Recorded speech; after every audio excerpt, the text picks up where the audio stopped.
सुंदरवन के जंगल में पक्षियों का एक आशियाना था। आशियाने की सभी पक्षियां आपस में मिलजुल कर रहते थे। आशियाने से कुछ ही दूरी पर एक खूंखार चील अपने गुफा में रहता था। जब भी चील को भूख लगती, वह आशियाने के पक्षियों को मारकर खा जाता था। चील के कहर से सारी पक्षियां परेशान हो चुकी थी। बच्चों, मैं तुम लोगों के लिए दाना लाने जा रही हूँ। तुम लोग घोंसले के अंदर पत्तों में छुपा रहना। कोई कुछ भी बोले पर बाहर मत निकलना। ठीक है मम्मा, हम लोग बाहर नहीं निकलेंगे। मम्मा, आप जल्दी आ जाओगे ना?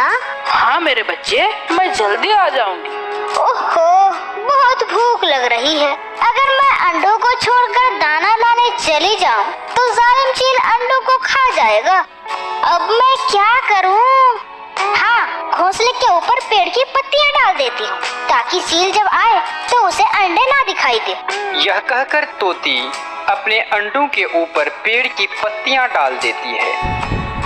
अरे बाप रे, बच्चे भूख से बेहाल हो रहे हैं। पर इस खूंखार चील की वजह से दाना चुगने जाना भी मुश्किल हो रहा है। अगर मैं बच्चों को यहाँ छोड़कर चली जाऊँ, तो चील इसका आसानी से शिकार कर लेगा। ऐसा करती हूँ, बच्चों को किसी झाड़ी में छुपा देती हूँ, ताकि चील की नजर मेरे बच्चों पर ना पड़े। यह सोचकर बुलबुल अपने दोनों बच्चों को एक एक करके घोंसले से निकालकर एक झाड़ी में छुपा देती है। अब बच्चों के लिए भोजन लाने जाना होगा, पर बच्चों को अगर किसी सुरक्षित स्थान पर नहीं छुपाया, तो चील इसे खा जाएगा। क्या करूं? हाँ, पेड़ के खोखले भाग में घोंसला बनाकर बच्चों को छुपा देती हूँ और बाहर से घोंसले को अनचिन्ह कर देती हूँ, ताकि किसी को भी घोंसले के होने का शक ना हो। यह सोचकर टोनी चिड़िया एक पेड़ में सुराख कर देती है और अपने बच्चों को उसमें रखकर बाहर से घोंसले के निशान को भी मिटा देती है। इस तरह सारी पक्षियां अपने अपने बच्चों और अंडों को सुरक्षित स्थानों में छुपाकर भोजन की तलाश में निकल पड़ती है।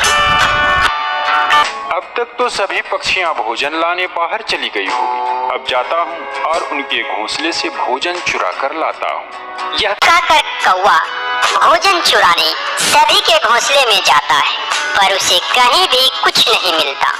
तब कौवा एक पेड़ पर बैठकर सोचने लगता है।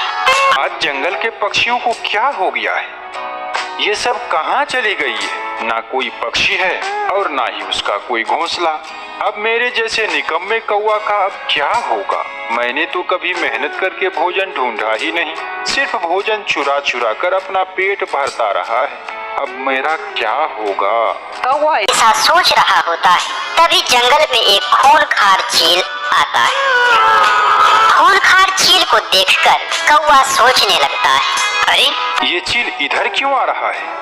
आज इसकी जासूसी करता हूँ, हो सकता है भोजन की व्यवस्था हो जाए। यह कहकर दुष्ट कौवा उस खूंखार चील का पीछा करने लगता है। चील सभी पक्षियों के घोंसले ढूंढने के लिए जंगल का चप्पा चप्पा छान मार रहा था।